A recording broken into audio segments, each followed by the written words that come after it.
Shalom saudara-saudaraku yang dikasihi oleh Tuhan. Senang sekali kita boleh berjumpa kembali pada hari ini 3 Februari 2023. Puji Tuhan, kita mulai dalam keadaan yang sehat, penuh sukacita untuk kembali dapat merenungkan firman Tuhan.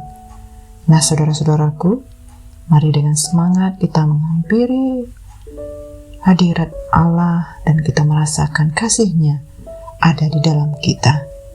Mari saudaraku, saya mengajak kita untuk menyatukan hati, kita rendahkan diri kita di hadapan Tuhan dan kita berdoa. Bapa kami yang di surga, dikuduskanlah nama-Mu, datanglah kerajaan-Mu dan jadilah kehendak-Mu di dalam hidup kami seperti di surga. Kami bersyukur ya Bapa, kalau hari ini kami kembali datang merenungkan firman-Mu. Tuhan, Engkau mengurapi kami, mengajar kami, sehingga kami mengerti kebenaran firman Tuhan yang kami dengarkan. Berkati setiap kami dimanapun saat ini kami berada. Kami percaya Engkau yang menuntun, memperlengkapi setiap kami, sehingga kami boleh menjadi pribadi yang berkemenangan di dalam Engkau. Ini kami ya Bapa, penuhi setiap kami siap mendengar firman-Mu. Bersabdalah bagi setiap kami. Kami berdoa hanya di dalam nama Tuhan Yesus. Amin. Nah saudara-saudaraku yang dikasihi oleh Tuhan, kita akan bersama kembali mendengar firman Tuhan pada hari ini yang berjudul Bukan Karena Kuat dan Gagah.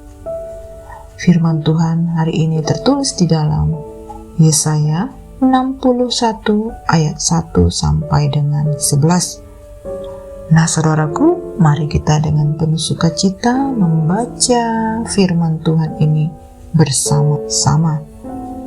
Saya akan membacakan firman Tuhan ini bagi kita semua. Kabar selamat kepada Sion. Roh Tuhan Allah ada padaku.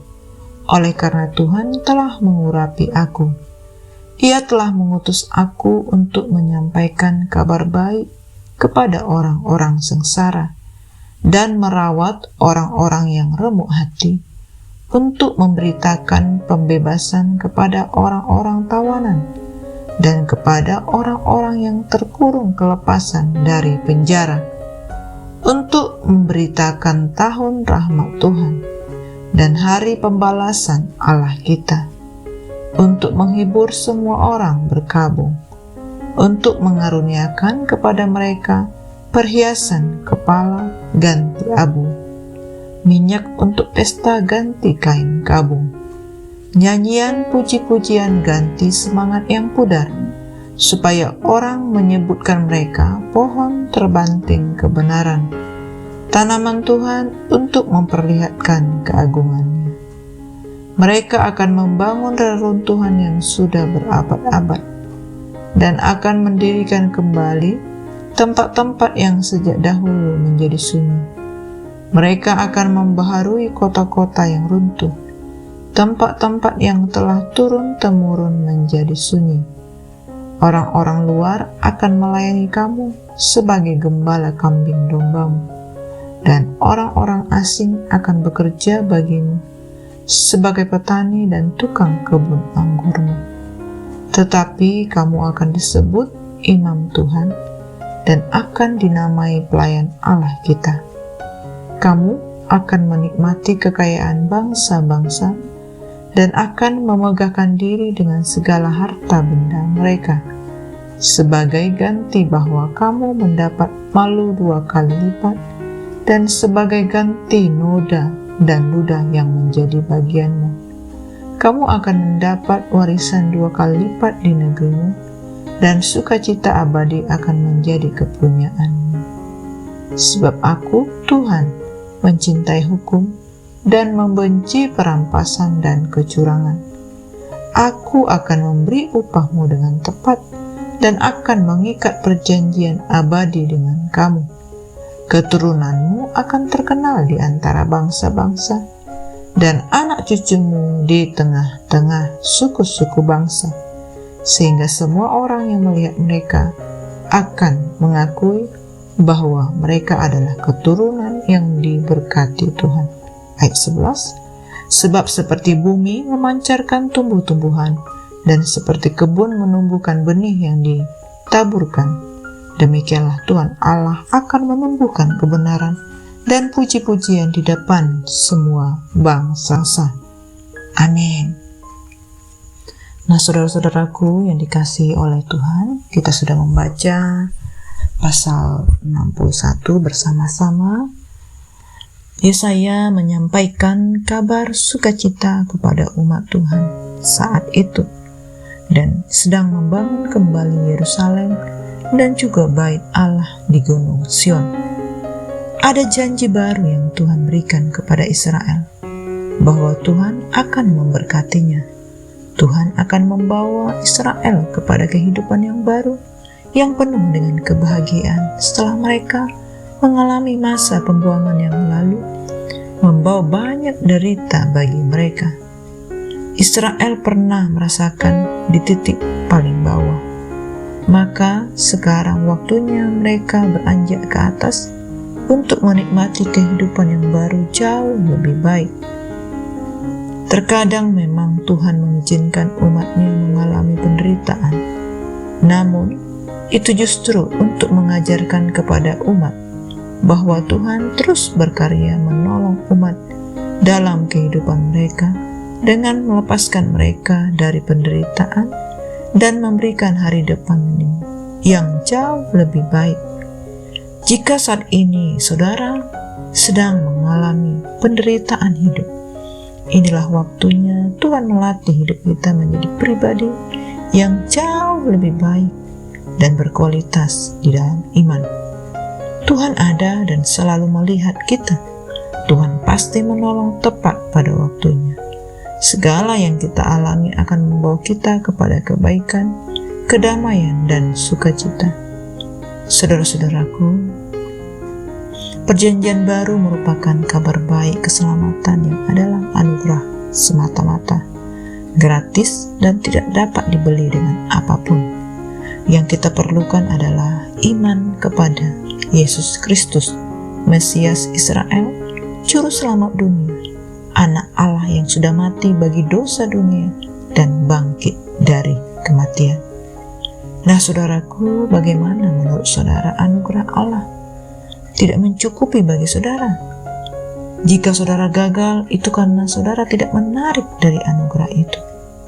Tidak ada alasan bagi seorang Kristen untuk berjalan ke sana kemari dengan wajah murung. Tidak ada orang Kristen yang boleh memiliki alasan untuk selalu jatuh dalam dosa dan berkata, "Aku tidak berdaya." Saudara bisa menolaknya. Allah akan memberikan kita kekuatan untuk memadai bagi kita untuk menang. Orang Kristen bukanlah orang yang selalu saja kalah. Tuhan sebenarnya tidak mengenal apa itu kekalahan. Saudara-saudaraku, kita bisa saja dihempaskan tetapi tidak bisa dikalahkan. Itulah yang diungkapkan oleh Rasul Paulus. Saudara-saudaraku, kadang kita bisa salah langkah, terpukul jatuh, terjerembab. Akan tetapi, Allah tidak memastikan bahwa kita akan KO. Kita akan bangkit lagi sekiranya kita tetap bergantung kepada Roh Allah. Hanya demikianlah kita bisa memperoleh kemenangan, karena Allah yang ada di dalam diri kita lebih besar daripada roh yang ada di dunia ini. Siapakah yang ada di dalam diri kita? Dialah Roh Kudus yang ada di dalam kita, roh yang lebih besar dari roh yang ada di dunia ini. Siapa yang dapat melawan kita di dunia ini?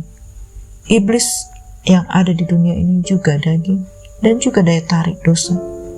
Kita tidak pernah bisa mengalahkan kuasa-kuasa itu.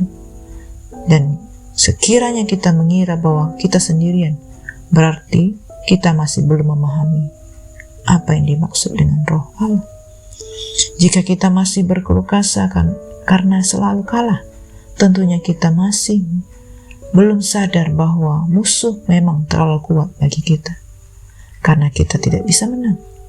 Saudara-saudaraku, ketika roh Allah ada di dalam kita dan kita sadar bahwa roh yang ada di dalam diri kita lebih kuat, lebih besar, lebih berkuasa daripada dia yang ada di dunia ini, maka kita akan menang dan kita lebih kuat dari semuanya. Nah saudaraku, marilah kita terus bertekun menjadi saksi Kristus, sehingga kita dapat melakukan apa yang menjadi perintah Kristus dengan kuasa dan dengan pimpinan Roh Kudus. Maka kita akan tetap berbahagia dan menjadi berkat keselamatan bagi orang lain. Dan mari terus beritakan tentang kabar baik kepada setiap orang. Mari bertahanlah dan hadapi setiap keadaan. Pasti kita mengalami kemenangan karena roh Allah ada di dalam kita. Bukan kuat dan bukan karena gagah kita, tetapi karena roh Allah. Amin.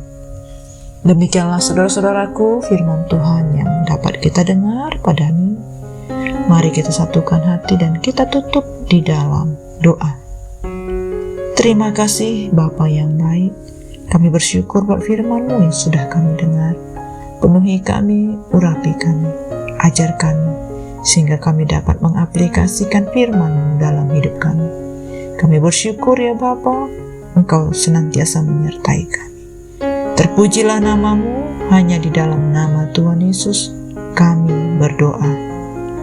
Amin. Semangat pagi, semangat beraktivitas. God bless you all.